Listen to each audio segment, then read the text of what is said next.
Hi and welcome. I'm Steve Martirano, and this is the Behavioral Corner. You're invited to hang with us as we discuss the ways we live today, the choices we make, the things we do, and how they affect our health and well-being. So you're on the corner, the Behavioral Corner. Please hang around a while. Hi, everybody, and welcome to the Behavioral Corner. I'm Steve Martirano. You know, we take a moment in this special edition to salute the 10th anniversary of our underwriting partners, Retreat Behavioral Health. 10 years of spectacular growth and 10 years of providing world-class treatment to scores of people. The Behavioral Corner couldn't possibly ask for a better partner than Retreat. To get us started, here's their founder and Chief Executive Officer, Peter Schorr. Hello, Retreat family. Retreat celebrates its 10-year anniversary this month. 10 years of treating people with the disease of addiction and mental health disorders. The reason we've been able to been open for 10 years is because of you. Our staff goes above and beyond any place I've ever seen in my life. Your dedication and hard work, your countless times where you just put yourself at risk because you wanted to make sure that our patients got what they needed, is not only just something that's admired by myself, but it's admired by this whole industry. You guys are amazing. You guys do amazing work. I couldn't be here without you, and I just want you all to know how I appreciate it and thank you. And I thank you, and I look forward to another 30 or 40 years with all of you. That would make me, 20 more years with all of you. But thank you, and happy anniversary, Retreat. Hey, back on the corner, the Behavioral Corner, with Steve Martirano and some more new guests. Thanks again, Peter Schorr, founder of Retreat. We're pausing during this program to look back at their 10 years in existence now. This week, the 10th anniversary for Retreat. So it's just an amazing achievement. We thank Peter for his time. You know, as we thought about how do we note this milestone, they are, by the way, in the interest of full disclosure, our underwriting partners, but they're way more than that. I've told you that. How do we note that? What would be the best way to point out the achievement and the effect of Retreat that it's had on people, not only getting them sober, but their lives in general? We thought, well, here's what we'll do. We'll find some people who were there really early. This makes sense. And in fact, they've identified like a handful of people who got the first jobs there. So we've got Maggie Hunt, who represents, among many other things, one of the first 10 or 12 hires at Retreat Behavioral Health. So we welcome Maggie to the show. Maggie's a longtime contributor to this program, and we love and rely on her a lot. Hi, Maggie. Hi, Steve. Thanks for having me. And on the other side of the equation, those people who found themselves in crisis with substance abuse problems and on Retreat's doorstep 10 years ago, which is an interesting phenomenon by itself, because, you know, how do you wind up in a new place when you're in trouble? And we're gonna find out their story straight ahead.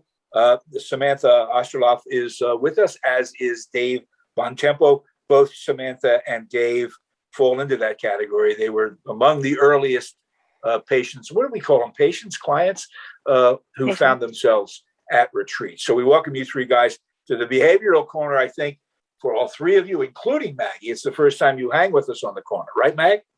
I think so. Yeah, you've been in the other carnation of the program. Sam and Dave are newbies, so we welcome them. All right, so Maggie, we're going to get to you in a second, because you work for a living. We'll find out how that happened.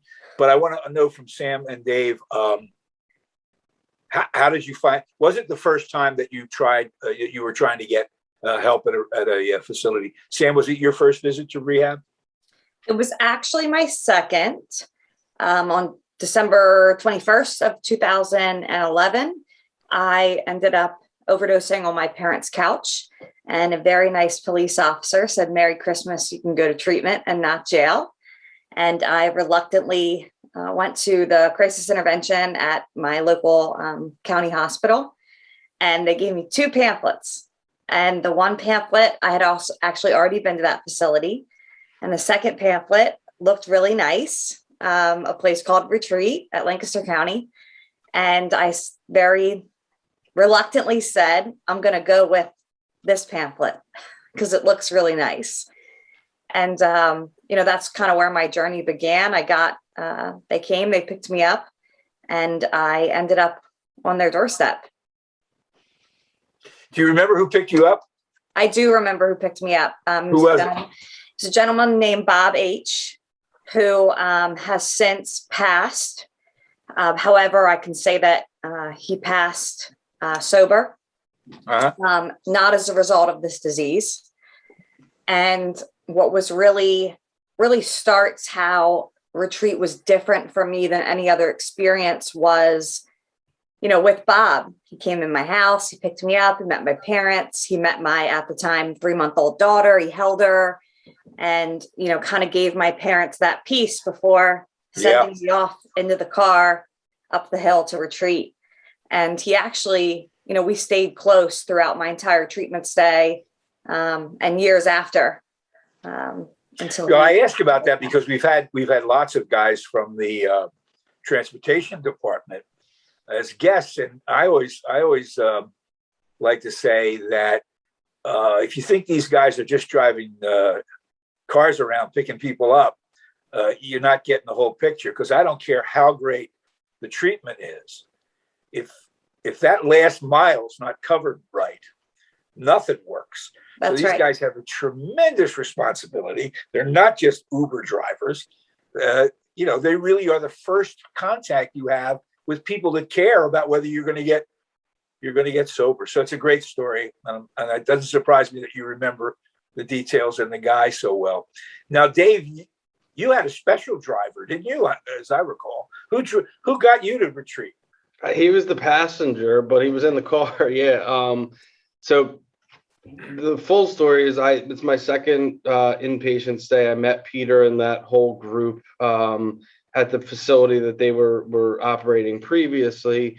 I had been talking to him, and he thought I was sober since then, about like moving out there and getting a job. And August 21st of 2011, normal stuff in the family that when you're using kind of comes to a head.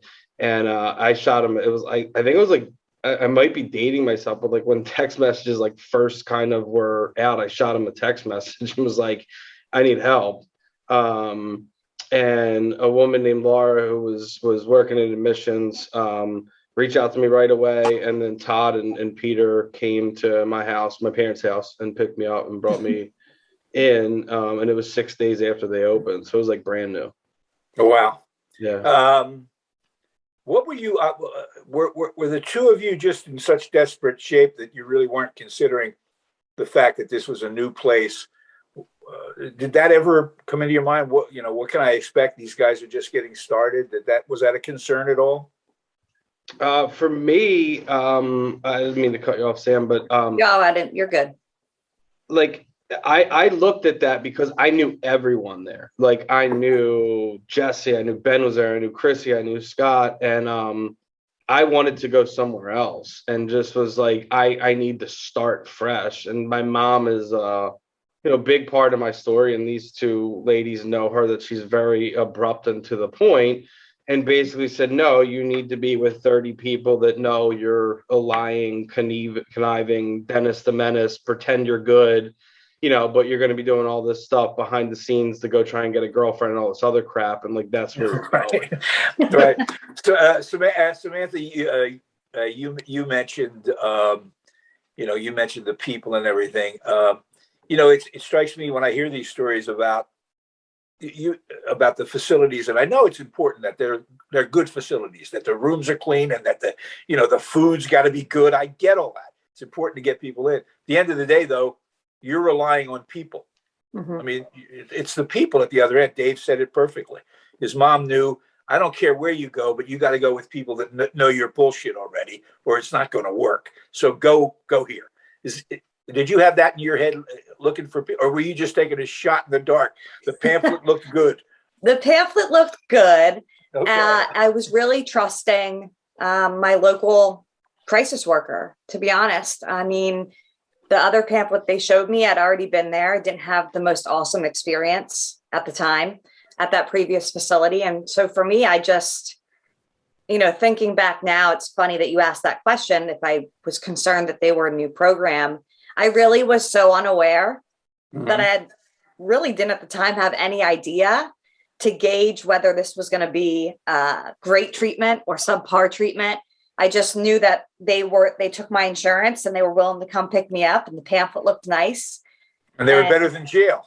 It was better than jail. And, you know, when I walked in there, it wasn't that I didn't walk in there because I wanted to get well. You know, I walked in there because of a lot of external circumstances, a lot of internal sadness and misery. And it really isn't about, they could have fed me Uncrustable sandwiches and water, you know, the whole time I was there. It wasn't about, once I got there, it wasn't about the amenities of the food. That stuff was cool. Like, it was nice, you know, but for me, it was the people that were running that facility selflessly giving of themselves and sharing their own personal recovery stories with me, building that relationship, and really just looking at me with love and empathy and not any judgment.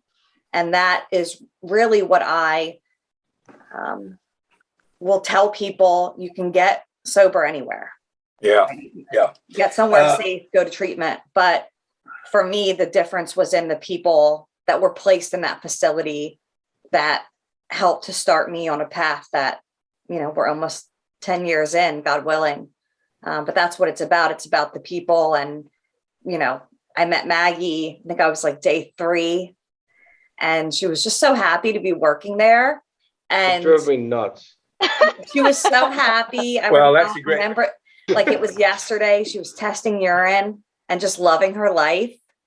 And it was people like her that made me believe that there was a way out, there was a better way to live. And then, you know, after, you know, I met Dave because he started the alumni program, and he would bring the meetings in, and he was so happy to be involved and be out of treatment and giving back. And, you know, the first day I met him, when I was a patient, he was bringing the meeting in. He was like, when you get out, like, you're going to come help do this alumni stuff. And for me, it was that first thing where someone's going to trust me to do something, and somebody outside of this facility thinks that I may be able to live a better way of life. Yeah.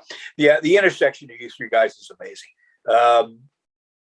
6 days, the doors are open 6 days. And the first person, I think the person that did take you see, Dave, is Maggie. Maggie, how'd you find yourself on that side of the table? So I also went to another facility that Peter was consulting for at the time. And I frequented that place. I was there like 4 times in 9 months. So I really got to know the staff really well. And so I knew that I wanted to work in treatment, mainly because I'd be sitting in group and I would be judging the therapist and being like, I could run a better group than this therapist, but I had like 3 hours sober. So like, who am I? Right. So I leave treatment the last time, and I went to a halfway house, and I stayed in contact with Peter, and I knew he was only going to be at that facility for a little while. So he texted me one day, said, hey, I'm opening up a facility in Lancaster County, Pennsylvania. And for me, I grew up in Bucks County. So the only time I've ever been to Lancaster was like on a field trip with my family, and people weren't wearing shoes in like the country store. And I was like, they were talking like Pennsylvania Dutch, and I didn't even know. So I was like, why would you ever open a facility in Lancaster County? That's the most ridiculous thing. And so he was like, well, why don't you come out and take a look? And so at the time I was living in Doylestown. I was a newly single mother, and he brought me out to this like construction site at Retreat and was like, you know, do you want to work here? And we walked around and we picked up debris, and he showed me a vision that like would shape the rest of, I mean, like really like my whole adult life. Like I think I was like, how old was I? 22 or 23 years old when I went out there. Like I didn't know anything really. So I was 2 years sober. And I was so happy because I was so grateful to be working in a facility. It was pretty incredible for me. Peter is, that was a pretty audacious interview. I mean, there are not many jobs I've ever heard of where they bring you to, you know, busted down building that, you know, that needs, you know, thousands and thousands of dollars, and goes, hey, you want to work here? I mean, you know, he's got a great eye. And that's a fascinating thing, because now all these years later, you guys are sober, of course. And by the way, I buried the lead here. They have over 30 years sobriety between the three of them. I mean, it's just, talk about success stories. But this idea that you're still working in the field is fascinating for a lot of people. Dave, when did it occur to you that this is something you ought to be doing, for a living? Probably sometime when I was in the retreat, and I don't know that it was a passion or a life raft of like, if I'm not fully immersed in this, I'm not going to necessarily make it. Mm-hmm. And I talked to Peter when I was leaving. I was there for 38 days and basically was like, how can I get a job here? How can I be like Maggie? I was always trying to be like Maggie. Are we all, Dave? And he told me, volunteer running the Alumni Association for a year and show me you can stay sober. And so I went and I met some guy in Bucks County who was in the program, and I painted for him for like, I think it was $10 an hour. And then I got a raise to 12. And every Friday I said to this guy, like, I need off every Friday because I need to drive to the retreat and spend a day there every week. And I would go early. It was like the highlight of my week. I'd chill with Maggie. Sammy would come up when she was eventually got out of treatment, and we would like do meetings. And then one of the kids who's my best friend to this day, I was inpatient with this kid named Sean, and we would go back to his house, and his mom would open the house to all of us, and we would swim or have bonfires. And there's all these little things that kind of shaped where I'm at today. And it's those people, and Sean's parents let me live with him rent free for a year. They refused to take money so I could commute to retreat and work there. And I've said this to them, but like without that, there was just so many people that were like this safety net around me. And I think it was like pretty clear early on that it was my last chance. And if I turned my back to that or went to, I don't know, become a sales rep at something that wasn't relating to this lifestyle, like I wasn't going to make it. And that was very clear from probably like day 8 or 9 in treatment. Yeah, early in. Sam, how about you? When did you go, this is doing more than just helping me in my immediate situation, but this is something that I might be good at going forward? So for me, I had almost completed a criminal justice degree. And I knew that at the time it was going to be difficult for me as a result of some, legal things that had taken place during my active addiction. I knew it was going to be hard to get in that space, to work in the criminal justice realm of things. And I remember I probably was like, everything happened for me similar to Dave, very organically, where, towards the end of treatment, I said something similar, to Peter and Scott and Chrissy, and they said the same thing they told Dave. They said, come back, volunteer, show us that you're changing your life and getting better. And when you have a year sober, you let us know and we'll hire you on the spot. And that's what happened. I waitressed for a year at a restaurant, and I'll never forget having a year and going and picking out like my work shirts there and getting my first, retreat polo. And it really was, me and Maggie joke about it. It really was kind of like a residency for me. I worked there for over 6 years and really got the opportunity to be a small drop in people's ripple effect of whether they, left and did well or didn't and called and came back. And in the beginning it was, how can I be not just like Maggie, but how can I be like Maggie and the other young people living in recovery that are working here? And so it was such a gift, because then I got to go back, and all those people that I looked up to as young people in recovery, they became like my teachers, and they raised me at that campus. I was inpatient for 37 days. And then I did outpatient programming at the time, which was on the campus. So that first year, I was on the campus at least once a week for an entire year. And then I helped Dave with alumni, me and Dave and Sean. And, we did alumni and we got the alumni involved and we built this little kind of crew of people who we were just trying to do the next right thing and just trying to get through the week to the next Friday at the next alumni meeting. And when I worked at Retreat, I had my son. And when I went on maternity leave, I remember crying as I drove down the hill because it was the first time in over 5 years at the time that I had ever been away from the campus for longer than a week. Wow. Because they were just so enmeshed in my foundation and my upbringing, not just in recovery, but working in this field. I mean, they raised me. I was born and raised there. Maggie, so you've been where both Dave and Samantha were. You had been where they were, and now you're on the other side, and you're in a whole different circumstance. I know you can remember intimately. What was your impression of these two as they sat across from you? I mean, did you do a quick, forget it, this guy's not going to make it? Or did you go, well, he looks like he might make it? So I have really good stories for both of them. So I'm just gonna go ahead. Go ahead. Dave was first. So before Dave came in, we really didn't have a lot of patients at the time. So whenever a new patient came in, it was such a big deal for us. Everybody got ready, and because we really didn't know what we were doing. So it was kind of the blind leading the blind. So we were kind of trying to figure out the best protocol for how we were gonna do this. And Dave went to my high school, so I recognized his last name on the forms that I had before he came in. And I typically, when we first started, I worked 12-hour days on the weekends. But this specific day, I was like, you know what, I'm going to stay because we didn't have any admissions all day. So for 12 hours, I was just hanging out with patients. And I was like, I'm going to stay and do the assessment. And I remember Dave was, looking at him now, I feel like I can confidently say he was he was older than me, but he was like a young boy, he was not mature by any means. He definitely also had a sense of willingness at the time, for sure. I think he was really humbled by the fact that Peter picked him up.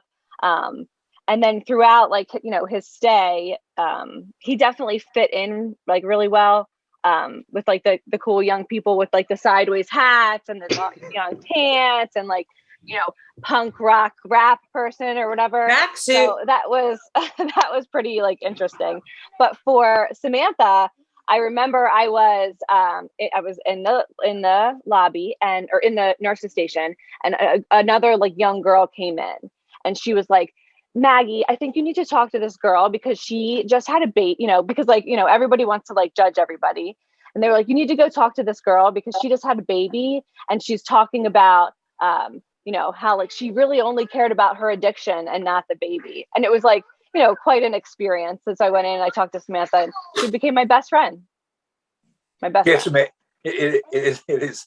It's a completely amazing thing. I think we mentioned this. I don't know if I mentioned it before we started the episode or not, but I'm going to repeat it now. I tell Peter this a lot. And yeah, we have a business arrangement. I can't hide that. I mean, they are our underwriters. They make this happen. But in terms of cooperation and editorial freedom, I can't impress enough. He's hands off. We do this. But having said that, I'm not blowing smoke when I say I always tell him it's these people, man. I've worked in a lot of situations in my career in broadcasting, in and out of broadcasting, where it was a collaborative effort. You had to get along with a lot of people, and everybody had to be on the same page, or nothing got done. And I was lucky. Sometimes, most of the time, that worked. But never have I run into a crew that is all on the same page. Now, you guys were in the trenches, so you didn't see it.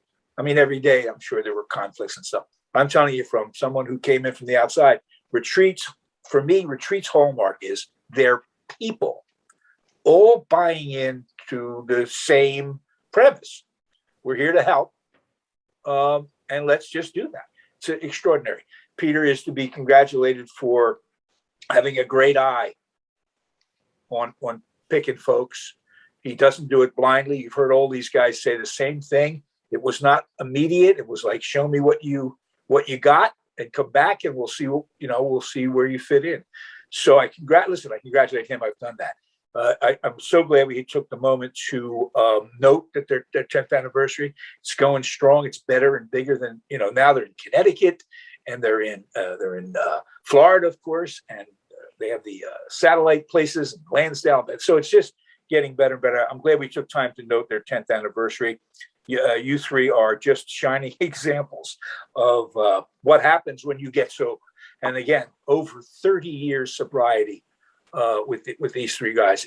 Congratulations to you all, and thanks for hanging with us on the Behavioral Corner. We appreciate it.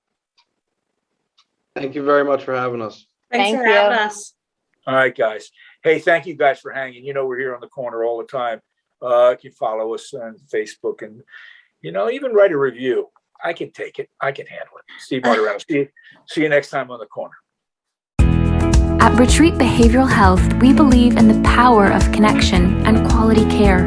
We offer comprehensive, holistic, and compassionate treatment from industry-leading experts. Call 855-802-6600 and begin your journey today.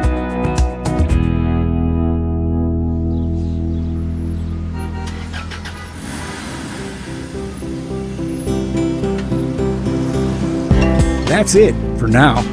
And make us a habit, hanging out at the Behavioral Corner.